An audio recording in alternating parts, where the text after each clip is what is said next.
माँ तू सबसे प्यारी है, माँ तू जग में न्यारी है। माँ तू सबसे प्यारी है, माँ तू जग में न्यारी है। अपने आंचल में रखना, अपने आंचल में रखना, हमें वरदानों से भरना। माँ तू सबसे प्यारी है, माँ तू जग में न्यारी है। माँ तू सबसे प्यारी है, माँ तू जग में न्यारी है। पिता, पुत्र और पवित्र आत्मा के नाम पर आमीन। आप सबों को जय यीशु।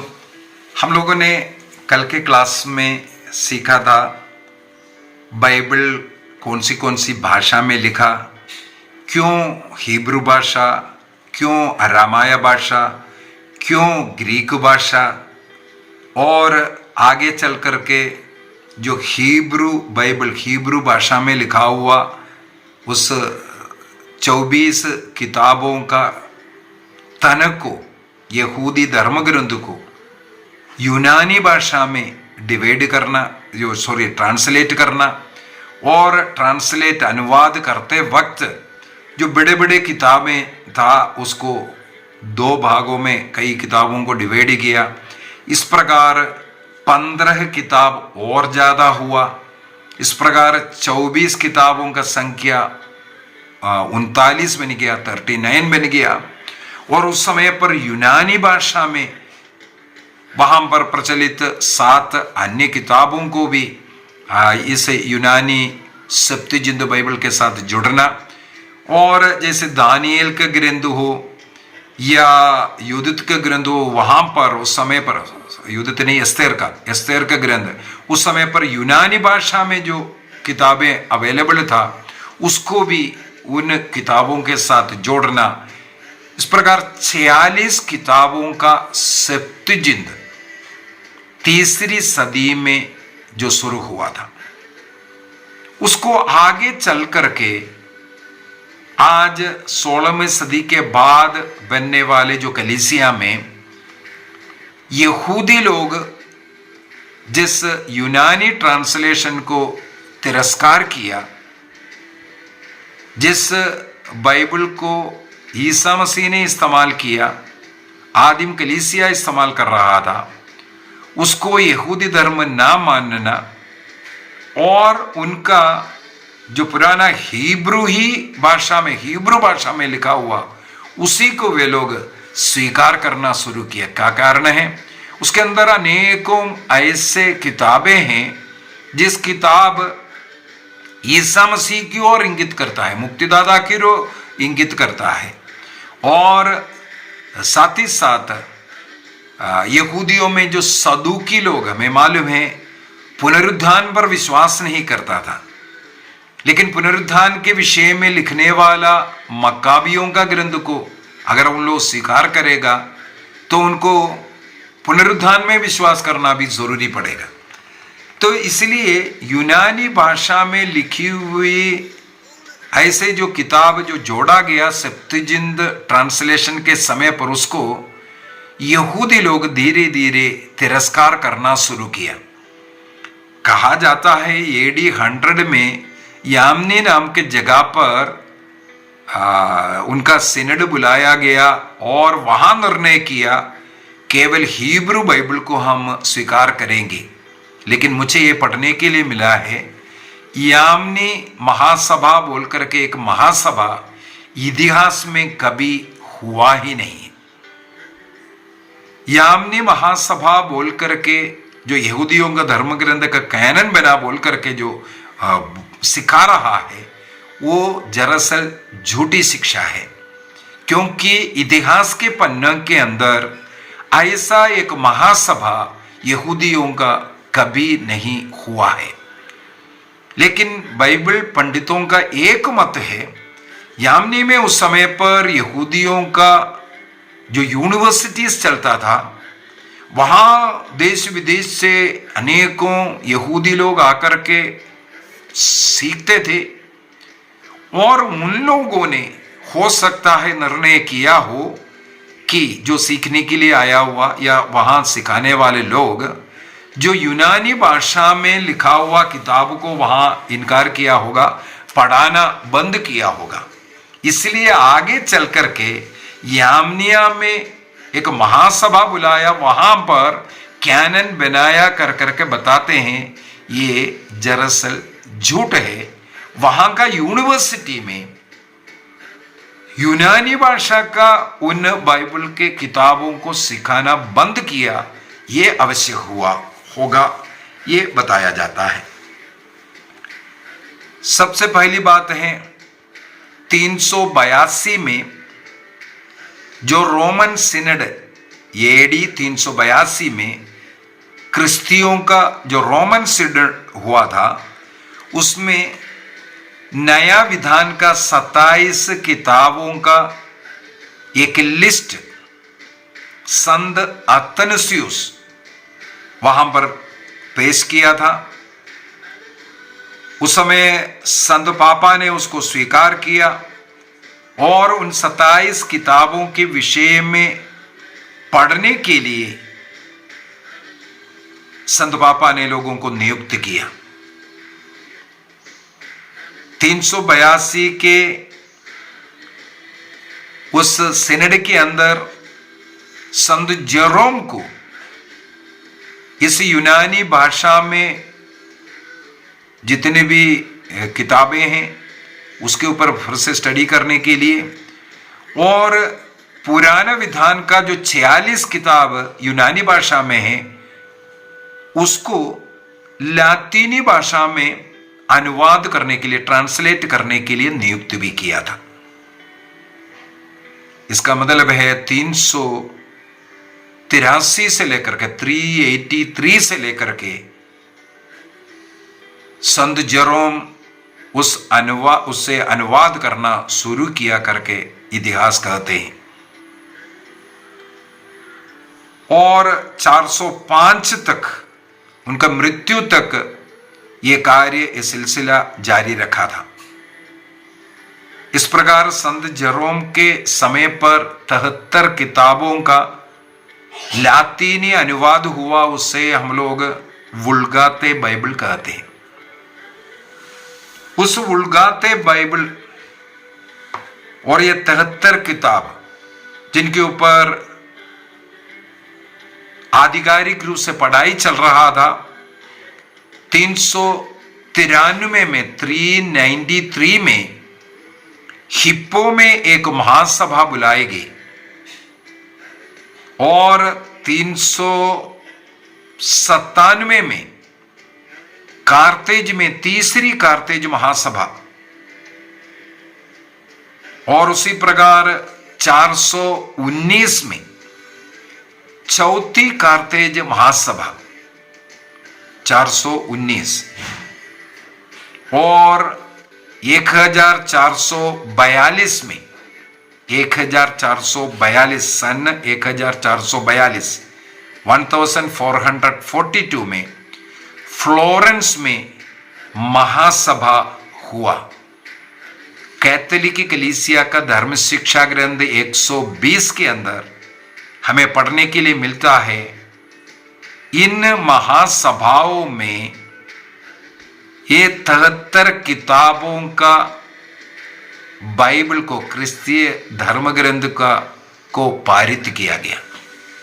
एक जगह पर नहीं, एक व्यक्ति के द्वारा नहीं, बल्कि महासभा बुला करके 393 से लेकर के अगला 4 जगहों पर इसके ऊपर पूर्ण रूप से फिर से पढ़ाई करता गया, और इन चारों सिनडों में, महासभाओं में इसको पारित किया गया और इसको सील लगाया गया, कैनन बनाया गया। बाइबल 73 किताबों का रहेगा, ये नियम उसी समय से चल रहा था। लेकिन हमें मालूम है 16वीं सदी में प्रोटेस्टेंट आंदोलन शुरू हुआ, टुकड़ा टुकड़ा कलीसियाएं बनना शुरू हो गया, व्यक्तिगत कलीसियाएं। मार्टिन लूथर के द्वारा कैथोलिक चर्च के एक पुरोहित कलीसिया से बगावत करना और कलीसिया से उन्हें निकाल दिया गया। तब उन्होंने यहूदी लोगों का उस धर्म ग्रंथ के अंदर जैसे 7 किताबों को निकालने के बाद 39 किताब 39 किताब था, उसी को अपनाया कैथोलिक चर्च का विरोध करने के लिए। और कैथोलिक चर्च का जो टीचिंग है उसका विरोध करने के लिए मार्टिन लूथर एक व्यक्ति ये निर्णय किया, हम यहूदी लोगों का साथ देंगे, क्रिश्चियन लोगों का नहीं। 16वीं सदी तक चलने वाला उस 73 किताबों से उन्होंने 7 किताबों को अलग किया, अर्थात तो पुराना विधान का 46 किताब से 7 किताबों को अलग कर करके जो यहूदी लोगों ने जो स्वीकार किया था केवल हिब्रू बाइबल, उस हिब्रू बाइबल को स्वीकार किया। इस प्रकार प्रोटेस्टेंट लोगों के बाइबल के अंदर 66 किताबें हुआ। लेकिन मार्टिन लूथर ने ये जो 7 किताबों को अपने बाइबल में जो जर्मन भाषा में उसने ट्रांसलेट कर करके जो और इंग्लिश भाषा में जो भी बाइबल जर्मनी में बनाया गया मार्टिन लूथर के द्वारा, उस समय पर इन 7 किताबों को बाइबल के आखिरी में रखा था। पढ़ सकता है, पढ़ लो, लेकिन ये इसके अनुसार हम टीचिंग नहीं करेंगे, इस प्रकार बोल करके पढ़ सकता है, पढ़ने के लिए अच्छा है, ये बोल करके मार्टिन लूथर ने। लेकिन इसके बाद आकर के 17वीं सदी में आकर के जो प्रकाशित किंग जेम्स का ट्रांसलेशन या अन्य जितने भी अनुवाद हुआ, उसमें इन 7 किताबों को उन्होंने पूर्ण रूप से उनके बाइबल से हटा दिया गया। इसका मतलब सबसे पहले जो हटाने वाला बाइबल से नहीं हटाया था, बाइबल में रख करके जो प्रकाशित करने वाला मार्टिन लूथर था। और उनका वो कलीसिया, उनके साथ जुड़े हुए उनके जो फॉलोअर्स हैं, अपना अपना कलीसियाएं जब बनाना शुरू किया, अपना अपना बाइबल ट्रांसलेशन शुरू किया, तब जाकर के अपना अपना इच्छा के अनुसार ट्रांसलेशन हुआ और किताबों को सेलेक्ट किया।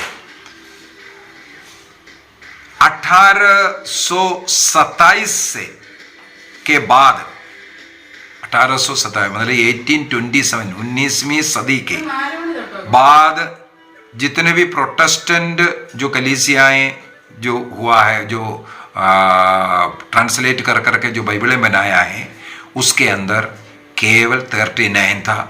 उससे पहले जितने भी ट्रांसलेशन है अपोक्रिफल बोल करके हो, ये 7 किताबों को जोड़ करके रखना।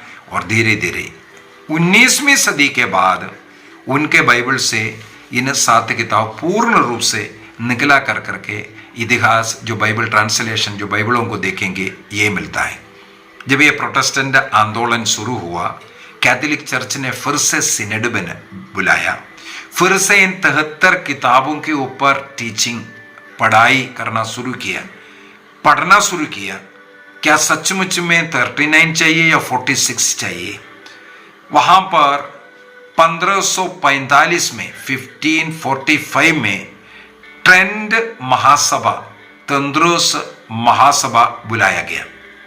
ये प्रोटेस्टेंट आंदोलन के समय पर 16वीं सदी का, इसलिए 1545 में अगला काउंसिल बुलाया गया और उसके अंदर ये पढ़ाई कर करके निर्णय किया ये 73 किताब ही सही है। एक कारण, मुख्य कारण यही है क्योंकि ईसा मसीह ने जो सप्तजिंद बाइबल 46 किताबों का इस्तेमाल किया है, उसी को कैथोलिक चर्च आगे तक जारी रखेगा। कैथोलिक चर्च ने कुछ जोड़ा नहीं, कैथोलिक चर्च ने कुछ हटाया नहीं। कैथोलिक चर्च ने यदि जोड़ा है, नया विधान को जोड़ा है। 27 किताबों का नए विधान को कैथोलिक चर्च ने उस पुराने विधान का 46 सप्तजिंद के साथ जोड़ करके 373 के हिप्पो से लेकर के 5 सिनड के अंदर, 373 का हिप्पो में, 397 का तीसरी कार्तेज और 413 का 419 का चौथी कार्तेज और फ्लोरेंस जो महासभा 1442 में हुआ और अब तेंत्रोस ट्रेंड महासभा 1545 में बुलाया गया। इनमें सब में यही पारित किया, ईसा मसीह इस्तेमाल करने वाला उसी ट्रांसलेशन को कैथोलिक चर्च रखेंगे।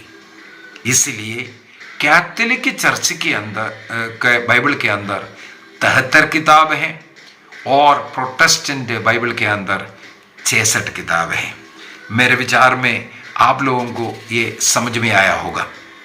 अभी किताबों का विभाजन तो पुराना विधान का जो किताबों का विभाजन वो जब सप्तजिंद बाइबल टोलमी के समय पर ग्रीक भाषा में जब ट्रांसलेट किया गया तब हुआ था। लेकिन आपको मालूम होना चाहिए उस समय पर बाइबल में कोई अध्याय नहीं होता था, चैप्टर्स, अध्याय। ये कब हुआ? 1228 में कैंटरबरी के आर्च बिशप और पेरिस विश्वविद्यालय के एक प्रोफेसर था स्टीफन लॉन्गटन, इनके द्वारा पवित्र बाइबल में अध्यायों का विभाजन किया गया। उससे पहले एक अध्याय होता था। कब अध्यायों का विभाजन हुआ?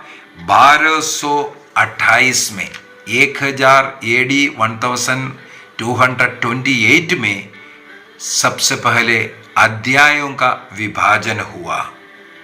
इसके बाद वाक्य में, सबसे पहले वाक्य में विभाजन किया गया 1528 में एक पुरोहित है सेंटेंस पगीनो बोल करके एक पुरोहित है। उन्होंने अध्यायों में फिर से विभाजित कर वाक्य में बाइबल के साथ जो किया गया, लेकिन वो उतना अच्छा नहीं था डिवीजन। इसलिए फिर से एक रॉबर्ट आइंस्टीन बोल करके एक फिर से पेरिस में हुआ है, उनके द्वारा 1551 में 1551 में पेरिस में इसका विभाजन किया गया। तो आजकल हम लोग जो बाइबल पढ़ रहा है, जो वाक्य मिल रहा है, अध्याय मिल रहा है, ये 1551 के डिवीजन के अनुसार है। सबसे पहले बाइबल को प्रिंट कब हुआ? हम लोगों ने पहले क्लास के अंदर मननचिंतन किया। दुनिया में सबसे ज्यादा भाषाओं में प्रिंट करने वाला मुझे हाल ही में पढ़ने के लिए मिला, 200 से ज्यादा भाषाओं में आज तक बाइबल प्रिंट किया गया। प्रतिदिन सबसे ज्यादा प्रिंट होने वाला किताब बाइबल है। दुनिया में सबसे ज्यादा लोग पढ़ने वाला किताब बाइबल है और इस बाइबल मनुष्य को जीवन देता है। इसको पढ़ने से मनुष्य को जीवन मिलता है। आदि आदि हमें बाइबल का इतिहास में पता चलता है। लेकिन सबसे पहले प्रिंट कब से हुआ? उससे पहले हमें मालूम है चमड़े में लिखता था या पपीरस में, पपीरस का जो पेपर है उसमें लिखता था। लेकिन ये लिखे हुए इस बाइबल को प्रिंट करने के लिए प्रिंटिंग मशीन का खोज 1450 में 1450 में जर्मन के जॉन गुटेनबर्ग ने फाइंड आउट किया था। कौन सा बाइबल को प्रिंट करने के लिए? यह है लैटिनी वुल्गाता बाइबल को, कैथोलिक चर्च का जो बाइबल है वुल्गाता ऑफिशियल बाइबल, उसको प्रिंट करने के लिए जॉन गुटेनबर्ग ने 1450 में प्रिंटिंग मशीन को खोज निकाला। इसके बाद पेपर में प्रिंटिंग करना शुरू किया। प्रिंटिंग मेथड सब अभी बदल गया है, लेकिन सबसे पहला प्रिंटिंग हुआ जो है वो पवित्र बाइबल को दुनिया में प्रिंटिंग मशीन फाइंड आउट किया है बाइबल को प्रिंट करने के लिए, और वो लातीनी वुल्गाता बाइबल प्रिंट हुआ था जर्मन के गुटेनबर्ग के द्वारा, जॉन गुटेनबर्ग के द्वारा ये फाइंड आउट शुरू किया था। हमें मालूम है इसके बाद जर्मनी में ये प्रिंटिंग मशीन शुरू किया, और 16वीं सदी में जब मार्टिन लूथर कैथोलिक चर्च से निकलने के बाद उन्होंने भी इस प्रकार प्रिंटिंग मशीन का इस्तेमाल कर करके अनेकों किताबें प्रिंट करना और उसको लोगों तक पहुंचाने का कार्य सब किया। ये सब इतिहास हम लोग पढ़ते हैं, लेकिन ये गुटेनबर्ग लातीनी बाइबल को प्रिंट करने के लिए सबसे पहले प्रिंटिंग मशीन को फाइंड आउट किया था। इतना बोल करके मैं आज का ये क्लास यहाँ समाप्त करना चाहूँगा। प्रभु हम सबों को आशीष दे। इस क्लासों को आप ज़्यादा से ज़्यादा लोगों तक पहुँचाते रहिए। हमारा ये क्लास ऐसा एक एक विषय पर, बाइबल के ही विषय में हम लोग पहले जनरल अभी स्टडी चल रहा है, इसके बाद हम लोग उत्पत्ति ग्रंथ से एक एक अध्याय के विषय में सीखना शुरू करेंगे। तो इस प्रकार पूरे बाइबल का पढ़ाई हम कर पाएंगे। प्रभु हम सबों को आशीष दे। पिता, पुत्र और पवित्र आत्मा के नाम पर आमीन। आप सबों को जय यीशु।